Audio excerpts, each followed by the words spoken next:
What is the subconscious mind? Have you ever read that humans only use a portion of their brains? Well, this is most of all, because of the subconscious mind. Scientists have never really studied it in depth and we still do not know enough about it. But we do know that it could run and control almost everything we do. For example, when you meditate and you start controlling your breath, you get the control from the subconscious mind and give it to your conscious mind. You start breathing deep and with your stomach. Then you stop to control it and your subconscious starts doing it.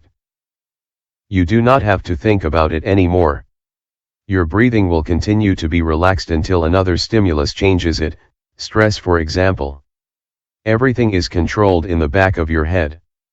Another example of the tasks of the subconscious mind is the information coming from the senses. Your brain is bombarded with hundreds of MB per second of information. It would explode if it had to review and process everything. This is why you have a barrier in between, the subconscious mind. It processes everything and it would only pass this information which is relevant for you in this very moment. The wild monkey. The best comparison of the subconscious mind is to a wild monkey. It can run rampage the whole day as it does not tire easily. And it can bring random pieces of information to the main part of the brain. Or it could make itself busy with achieving your goals and bringing you the information that you need to succeed, opportunities. The only thing you have to do is to give this wild monkey a purpose. Communicating to your subconscious mind. Communicating thoughts from your conscious mind to your subconscious mind is difficult because it should be done with emotions. Only the thoughts that are conveyed with genuine emotions make it to the back of our mind. And only the thoughts that are backed up by a strong emotion stay there. Unfortunately, this is true both for the negative and the positive emotions. And also unfortunately, the negative emotions are usually stronger than the positive ones. If you are interested in more on the topic of emotions, you can also read this article, Emotional Intelligence, 10 Ways to Improve Your Self-Awareness. Fear and Negative Self-Talk. Your first step in harnessing the power of the subconscious mind is to eliminate the thoughts loaded with negative emotions. You also need to stop the negative self-talk or at least make sure that it is not loaded with emotions. Your fears often tend to come true, especially when you are very emotional about them. And this is why negative self-talk could produce such harmful effects. Eliminating these negative thoughts, or countering them as soon as possible is very important step towards success. There is story about the guardian angel that always follows you. When you say to yourself my life is awful, it writes down awful life. When you say my job is boring, it writes down boring job. And when you say my body is ugly, it write down ugly body. And then it goes on and grants you all those wishes, because they are filled with strong emotions, sadness, disappointment, regret, self-loathing. That angel is your subconscious mind. Stop here and ask yourself, do you can afford letting negative self-talk enter your mind? The countering technique. One of the best practices in reducing negative self-talk is the counter technique. Every time a negative thought comes to your mind, you counter it with the extreme positive counter, for example, if you have an important presentation and you think to yourself, I am going to embarrass myself in front of all those people, immediately counter it with, no. I am going to be so good that the audience will applaud me for 5 minutes. The truth will often be somewhere in between. The delete button technique. Another power tool in countering the negative self-talk is the delete button. When a negative thought enters your mind, you press the delete button in your mind and image how the thought, written on a piece of paper, is destroyed. Or you can picture in your mind that you are smashing the negative thought with your fist. Burning desire. Your subconscious mind will also act on thoughts that are conveyed with desire. Powered by desire, your subconscious mind will do anything in order to obtain the object of the desire. It would also open all available channels to the conscious mind for information on how to do that. When your goal becomes the consuming obsession of your life and you have the burning desire to see it come true, then you will be successful. When you have set your subconscious mind on the task backed up by that strong emotion, then it would allow you to see the opportunities in life that would lead you to your goal. The best athletes become the best only because of their burning desire to be number one. There is nothing else that they want from life, except this. This is the dominating dream of their life. They are willing to do what it takes to achieve it, stay late after the training session and practice their skills more. Do what it takes to expand their skill set and become better than the rest. Set their subconscious mind to look for opportunities to achieve their goals. How can you cultivate burning desire? Start with defining your goal. Make it as specific as possible. Make it as realistic as possible. Write it down somewhere and feel it. The bridge, burning technique. Then, burn your bridges. Destroy any safe boats that you might keep just in case something messes up. Our mind has evolved to help us survive, and it is then when it achieves the best results. By burning the bridges, you set your mind in survival mode, and the only way left is way ahead, towards the goal. The small wins, or progress bar, technique. Another very powerful tool is to fill your life with small achievements that lead you towards the goal. If you want to lose X kg of weight, start each day by looking at the graph of your progress so far. Hopefully, it is going down in general, even if there are small bumps. Put a picture on your desk of someone who has the perfect weight and look at it every day. The motivational technique. Last but not least, find what energizes you to work on your goal and use it.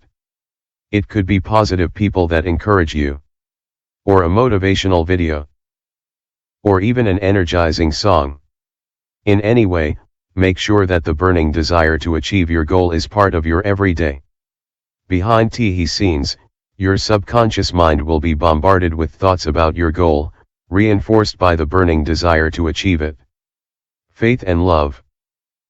The most powerful, positive emotions are faith, love, and sex. The first two are more spiritual, the last one is more biological. When all of them are present, they empower any thought and it can easily enter the subconscious mind.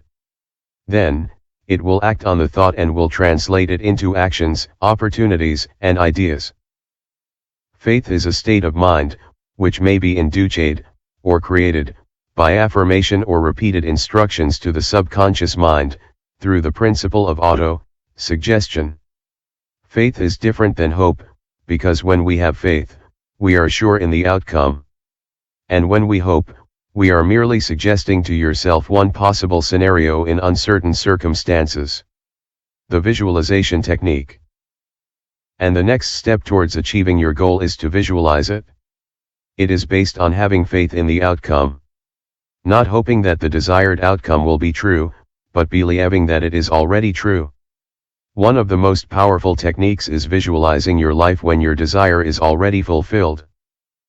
Set aside several minutes a day to close your eyes and imagine your life after you have achieved your goal. Make it as vivid as possible. What are you wearing? How do you act? How are you feeling? What are you saying? What are you doing? The physical preparation technique. Another tool is a physical preparation. If you want to be famous, then start wearing those brackets to fix your teeth now. And if you want a romantic relationship, buy an extra toothbrush and put it in your bathroom. The detachment technique. And last but not least, let go of your attachment to outcomes. You can never plan how exactly your desire will manifest itself. Do not narrow down on the options that you have at the moment, but rather adopt an open mind and have faith in the unfolding of your dreams. Receiving communication from your subconscious mind. As we already established, the communication between the conscious and the subconscious mind is two-way. You give your subconscious mind tasks, desires, and goals. And it gives you back information, opportunities, and ideas. Have you ever wondered why there are certain people who easily spot new opportunities? This happens because their subconscious mind feeds them more information on a specific subject than what the other people usually get. Have you ever noticed that as soon as you really decide to do something, there soon comes an opportunity that allows you to do it? This is because when you make the decision, you form a thought and imbue it with desire and faith. And you suddenly start receiving the information that you need to achieve it. Threshold for conscious perception. We have already established that your subconscious mind receives all information that your senses generate. It then filters the information and decides what to pass to the conscious mind. The difference between those two outcomes is called threshold for conscious perception. This is the difference between spotting an opportunity and missing it. It is only the matter of the mode in which you have set your subconscious mind and the load of tasks you have given it. When you have a goal, when you have powered it with desire and when you have faith in the outcome, then you will start noticing the opportunities to fulfill that dream. Everything else is filtered out, rejected and stored in your memories. You may gain access to it in the future, when you have other goals, but for the time being it is beyond the reach of the conscious mind. Auto-suggestion. Nature has given humans an absolute control over the information that enters the subconscious mind, through the five senses. However, this does not mean that everyone exercises this control. Even more, in the majority of cases the average person does not exercise this control. This is why so many people go through life in poverty. The method of introducing thoughts to the subconscious mind is called auto-suggestion. It comprises all self-administered stimuli which reach one's mind through the senses. The dominating thoughts that remain in the conscious mind, negative or positive, make their way to the subconscious mind and influence it. A thought dominates if a strong emotion, faith, fear, love, and so on, empowers it. The mantra technique. One of the most powerful techniques is the mantra technique. The essence of that technique is to repeat in your mind, or aloud, a positive mantra that will help you overcome a difficulty or fear. The more you repeat it, the more strong you believe it in, the more faith you put into your words, the better the result. According to many scientific studies, one of the major causes of illness is hypochondria. This is the art of convincing yourself that you are sick. This is a powerful auto-suggestion mantra powered by negative emotions like fear. If that is possible, then it should also be possible to convince your mind that you are healthy, happy, good-looking or mentally strong. The reading out loud technique. Previously, you received instructions to set a definite goal for your life.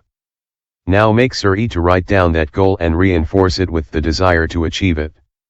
Read your goal aloud after waking up and before going to sleep and several times a day. Visualize yourself, already in possession of your desire. See and feel yourself in possession of the desire. Mix emotion when you read and say your goals aloud. Be faithful of the outcome. Remember that there is a price to be paid in order to be able to influence your subconscious mind.